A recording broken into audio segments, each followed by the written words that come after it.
मैं हूं आपका अपना जाना पहचाना डॉक्टर अशोक कुमार, सेवानिवृत्त वैज्ञानिक, चौधरी चरण सिंह हरियाणा कृषि विश्वविद्यालय हिसार एवं लुवास अर्थात Lala Lajpat Rai university of veterinary and animal sciences Hisar तथा संस्थापक एवं संचालक भारतवर्ष की नंबर 1 मशरूम स्पॉन प्रयोगशाला सनोव्यू mushroom lab and training centre 1064 Gandhi Ashram Narela Delhi 110040। मेरा फ़ोन नंबर है 98 120 19 128। जी हाँ, 98 120 19128। तो दोस्तों, जैसा कि अभी हम पिछले काफ़ी दिनों से मशरूम की बीमारियों के बारे में श्रृंखला चला रहे हैं, तो अभी तक मैंने आपको अधिकतर बीमारी यह बताई जो हमारे फफूंद से होती हैं, और एक बीमारी आपको मैंने बताई ब्राउन ब्लाच रोग या बैक्टीरियल ब्लाच रोग, वो आपकी बैक्टीरिया से होती है। तो अब हम आपको एक ऐसी बीमारी के बारे में बताते हैं जिसका नाम है बटन मशरूम का विषाणु जनित रोग, मतलब एमवी मशरूम वायरस। तो आइए इसके बारे में आपको बताएं कि इसके क्या कारण होते हैं फैलने के, क्या इसकी पहचान है, बचाव का इलाज इसके क्या है। तो इससे पहले कि आप इसके बारे में जानें, आप हमारा ये चैनल @Dr. अशोक कुमार 7966 इसको सब्सक्राइब करें, तथा इसके पहले आपका ये या इसके बाद में ये मेरे संदर्भ वीडियो है, इसमें नंबर 55 व नंबर 56 इनको अवश्य देखें। तो दोस्तों, जैसा कि मैं आपको बता रहा हूँ कि ये विषाणु का रोग है, जैसे ठीक ऐसे ही जैसे आपका पीछे कोरोना आया था, और आजकल आप जगह जगह सुनते होंगे वायरल बुखार, वायरल डेंगू, ये वो। तो आइए अब इस वायरस के बीमारी के बारे में मैं आपको लेके चलता हूँ, जहाँ हमने इसका पोस्टर लगा रखा है अपने यहाँ। तो उसमें आप इसको देख के इसको आसानी से आप पहचान लेंगे और इसके बारे में आप ज़्यादा से ज़्यादा जानकारी हासिल लेंगे। आइए दोस्तों, चल।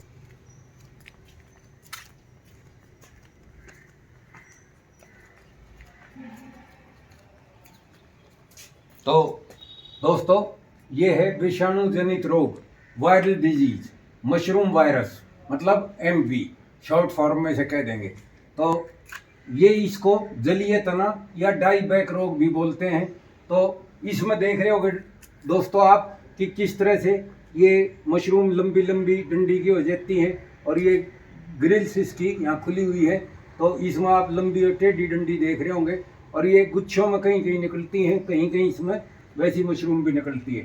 तो दोस्तों, जैसा कि पहले भी आपको बता चुका हूँ कि चाहे आदमी हो, चाहे जानवर हो, या आपके पेड़ पौधे हों, उसमें जब भी वायरल डिजीज आती है, जैसे अभी पीछे कोरोना आई थी, वायरल डिजीज थी, सारे संसार को बंद कर दिया और उसका कोई इलाज नहीं था, आखिर में उसकी वैक्सीनेशन ही करनी पड़ी।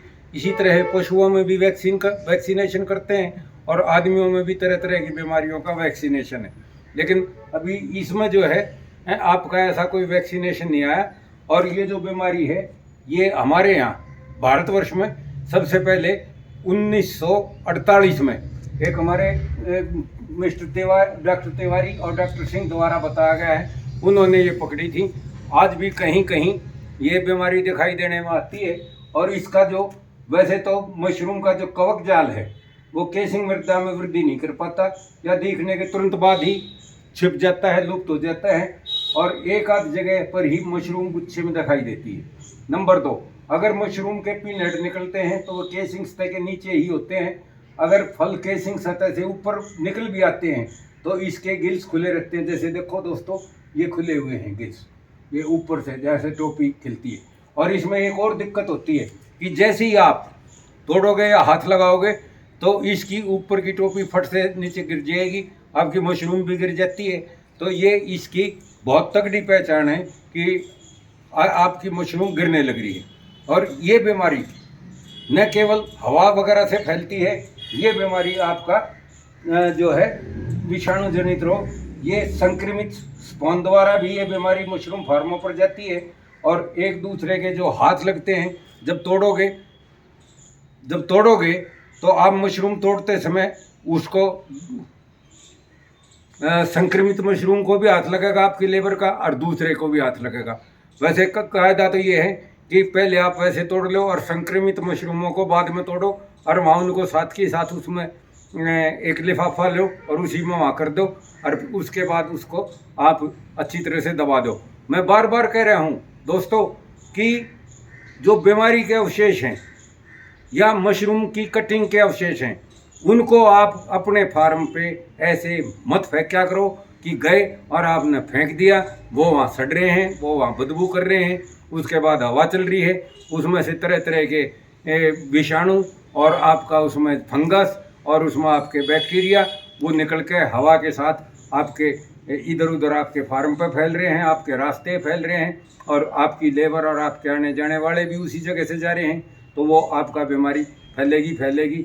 और दोस्तों, जो वायरल बीमारी है चाहे किसी में भी हो, आपको एक और वायरल का उदाहरण देता हूँ। आपने देखा होगा कि टमाटर में, मिर्च में एक मरोड़िया हो जाता है, तो वो मरोड़िया क्यों होता है? मरोड़िया भी जो है वो आपका वायरल डिजीज है, विषाणु से वो होती है। और अगर मान लो उसी का बीज आपको दे दिया या आपने बना के रख लिया, तो वो बीज से भी अगले बार आप देखोगे कि आपके सारे खेत में वो हो जाएगा। दूसरा, जब आपका वो विषाणु होता है और पत्तियों में मरोड़िया आ जाता है, तो अगर आप उसके साथ से भी चलते हैं और आपका पजामा या आपकी पैंट या आपकी धोती उनको लगती है और वो स्वस्थ पौधों को भी लगती है, तो पता लगा वो स्वस्थ पौधे भी वो हो जाते हैं। तो उसमें क्या कहते हैं वैज्ञानिक, कृषि वैज्ञानिक हमेशा यही कहेंगे कि भाई इन्हें उखाड़ो पेड़ों को और वहीं लेकर उसमें लिफाफे में डाल दो और उनको जला दो या उनको दबा दो। तो इसमें भी आपको यही ध्यान रखना है। आराम से ये बीमारी एक बार आ जाएगी तो आपको बहुत बड़ा मुश्किल हो जाएगा कि आप इसे वो करो। तो इसके बारे में अब मैंने जैसे आपको ये कारण बताए हैं, तो अब हम आपको बताएंगे कि ये आपको कैसे रोकना है। तो सबसे पहले तो आप जब कंपोस्ट तैयार करो, आमतौर पर कंपोस्ट आपका 58 से 61 डिग्री के ऊपर जो है ना किलिंग होती है बैक्टीरिया की, जो इसमें आपका शॉर्ट मेथड में बनाते हैं। लेकिन अगर आपके फार्म पे ये बीमारी है तो उसको आप जो है 70 डिग्री तापमान पर 72 घंटे उपचारित करें उस कंपोस्ट को, जब भी आप उसको वो करें। दूसरा जो है, आपके जो दरवाजे खिड़कियां वगैरह वो हैं, रैक वगैरह हैं, उनको बहुत अच्छी तरह से साफ़ करें और कोशिश करें कि उसमें जो है ना फ्यूमिगेशन भी करें और दवाइयाँ वगैरह भी अच्छी तरह छिड़कें, और उसको फ्यूमिगेशन करके आप जो है उसको ये विषाणु रहित बनाएं, ताकि और साथ में आपके जो खिड़की दरवाजे वगैरह हैं, रोशनदान वगैरह हैं, उन पर सब पे आप वो फिल्टर लगाओ जिसमें से विषाणु भी आपके बाहर हवा से इसमें पार ना हो, क्योंकि ये हवा से भी चलने वाली बीमारी है और स्पॉन के द्वारा मतलब बीज के द्वारा भी चलने वाली बीमारी है। तो इन दोनों से आपको बचाना होगा। तीसरा, साथ के साथ जो कांटेक्ट होता है एक दूसरे आदमी का, कांटेक्ट से भी ये बीमारी फैलती है।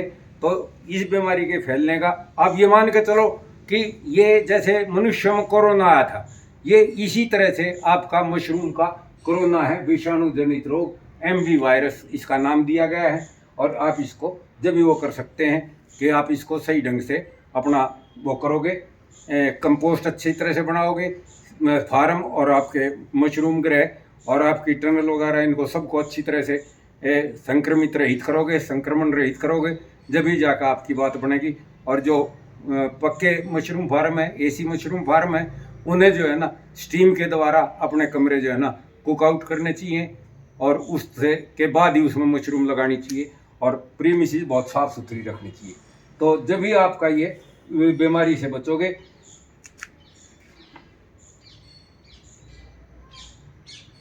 ये सब ये कर दिया है कि किस तरह से आपको दरवाजे खिड़कियां वगैरह और ये फर्श वगैरह जालियां वगैरह आपको जो है ना 5% फॉर्मेलिन के घोल से उन्हें धो लेना चाहिए, उपचारित करना चाहिए, और आप उसको अच्छी तरह से वो करें।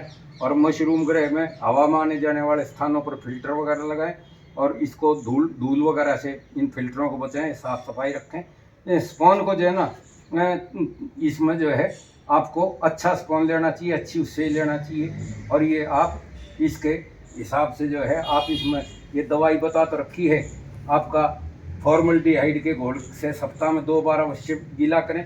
तो इससे कोई फ़र्क नहीं पड़ने वाला फॉर्मल्डिहाइड से या कोई और दवाई से, इसका तो फ़र्क जब भी पड़ेगा जब आप स्टीम से करोगे। तो स्टीम से तो बात बनेगी, बाकी फॉर्मूलिन किताबों में लिखी हुई है, नेट पे भी लिखी हुई मिल जाएगी, लेकिन इससे बात बनेगी नहीं। आपका जो है ये जितने भी एसी फार्म हैं इनको मैं सलाह दूंगा कि ये अपने फार्म पे जो है ना बॉयलर अवश्य लगाएं, जिससे ये अपने टनल वगैरह को भी जो है ना अच्छी तरह से कीटाणु रहित करें, और आपका जो है जो इनके क्रॉप रूम है उनको भी जो है ना कुक आउट करते समय उनको भी अच्छी तरह से भाप से स्टीम दे के और उसको जो है अपना संक्रमण रहित करें, जब ही जाके बात बनेगी। और प्रीमिसेस के ऊपर जो है आप ये क्या कहते हैं फॉर्मल्डिहाइड का स्प्रे कर सकते हैं, या आप जो है ना सोडियम हाइपोक्लोराइड का भी स्प्रे कर सकते हैं। तो उसके स्प्रे को समय दर समय करते रहें ताकि इस बीमारी को से आप बचें और ये बीमारी ना आवे, और आने के बाद इसको आप अपने फार्म को इससे रहित करें। तो दोस्तों ये सब करा दिया है। विशेष नोट व एवं सावधानियाँ क्या है पहले भी बता चुका हूँ, एक ही है, इसका कोई इलाज नहीं है, बस बचाव ही सर्वोत्तम है। दूसरा, इसके लिए हमारे केंद्र पर आए, हम समय समय पर ट्रेनिंग देते रहते हैं। जिस तरह से हम आपको बताएं, या कोई भी अच्छा जगह जहाँ से आपको अच्छी ट्रेनिंग मिल सकती हो, वो उनसे आप अच्छी तरह से पूछें कि किस तरह से आप अपने फार्म को निर्जीवीकृत कर सकते हैं और इन बीमारियों से बचा सकते हैं। तो इसके लिए ट्रेनिंग जरूरी है, और ट्रेनिंग में बताई गई बात अक्षरश आपको पालन करनी होगी, और उसी के अनुसार आपको अपने फार्म की जगह भी बदलनी होगी। क्योंकि ये जो हमारे ये सीजनल फार्मर हैं ये सोचते हैं कि स्थान बदल दोगे तो आप इसको जो है बीमारियों से बच जाओगे। दोस्तों, स्थान बदलने में दो चीज़ें महत्वपूर्ण हैं जब आप फार्म का स्थान बदलो। नंबर एक, कम से कम भी 5-7 किलोमीटर आप दूर जाओ। दूसरा, अलग दिशा में जाओ, और वहाँ से जो आप अपना बारदाना वगैरह बांस बल्ली बारदाना लेके जा रहे हो उसको पहले ही उसको अच्छी तरह से निर्जीवीकृत कर लें कीटाणुओं से, फंगस से, तरह तरह की, और उसको अच्छी तरह से जैसे हम बताएं ट्रेनिंग में उसी तरह आप उसको लेके जाओ, तभी जाकर आपकी बात बनेगी। और वहाँ पे भी आप इसमें 2-3 बार अपने बांसों को और उनको सबको जो है ना समय समय पर बताए अनुसार निर्जीवीकृत करें। और अगर किसी गांव में ये बीमारी है, कई आदमी हैं, तो मैं कहूँगा कि जब तक वो सामूहिक रूप से सारे के सारे, अगर एक गांव में 20 आदमी हैं तो 20 के 20 आदमी एक ही दिन अपने सारे फार्मों पे अपने बारदाने को दवाई छिड़क के उसको बढ़िया करें, उसको निर्जीवीकृत करें और उसका ट्रीटमेंट दें। ऐसा नहीं कि आज मैंने कर लिया, एक ने किया, किसी ने नहीं किया, तो इस तरह से बात नहीं बनेगी। कुछ बीमारियां ऐसी होती हैं जिनको आपको सामूहिक रूप से ही उनका कंट्रोल किया जा सकता है। तो दोस्तों, ये भी बीमारी ऐसी है कि इसका आप सामूहिक रूप से सब मिल बैठ के बात वो करके और अपनी एक निश्चित समय करो कि भाई इस दिन सब ने जो है ना अपने अपने फार्मों पे दवाई छिड़कनी है, तभी जाके बात बनेगी। फिर इतने दिन के बाद आप ना ये दूसरा स्प्रे करना है, इतने दिन के बाद आपको तीसरा स्प्रे करना है। जब तक आप उस पर 2 या 3 स्प्रे अपने बांस बल्ली और जगह जगह पर नहीं करोगे, जब तक ये बीमारी या कोई भी बीमारी आपकी सामूहिक रूप से आपके गांव से नहीं जाएगी। पहले भी मैंने 1-2 में बताया है कि गांव के गांव मशरूम की बीमारियों से खाली होने लग रहे हैं, आगे लग रहे हैं पीछे चौड़, आगे दौड़ पीछे चौड़ वाली बात हो रही है। तो आप उसमें ना पड़ें, और ये बहुत अच्छा काम है, बशर्ते कि आप इसे सीख के, सोच समझ के और ठंडे मन से और सब एक दूसरे का हाथ बटाते हुए करेंगे, तो आपको ये समस्याएं नहीं आएंगी और निश्चित आप विजय पाओगे और आप इसको अच्छी तरह से करोगे। तो दूसरा मैं आपको कहना चाहूँगा इस वीडियो को समाप्त करने के लिए, जैसे यहाँ पे ये पोस्टर लगा रखा है, इसमें सारा डिटेल में भी दे रखा है। अगर आप किसी भी तरह से जब हमारे यहाँ आते हो, या तो मेरे यहाँ नरेला हेड ऑफिस में आते हो, स्पॉन लेने आते हो, जैसे यहाँ हमने आपका बना रखा है ये स्पॉन डिस्ट्रीब्यूशन वो बना रखे हैं, मशरूम गृह बना रखे हैं, मशरूम स्टोर कक्ष बना रखे हैं।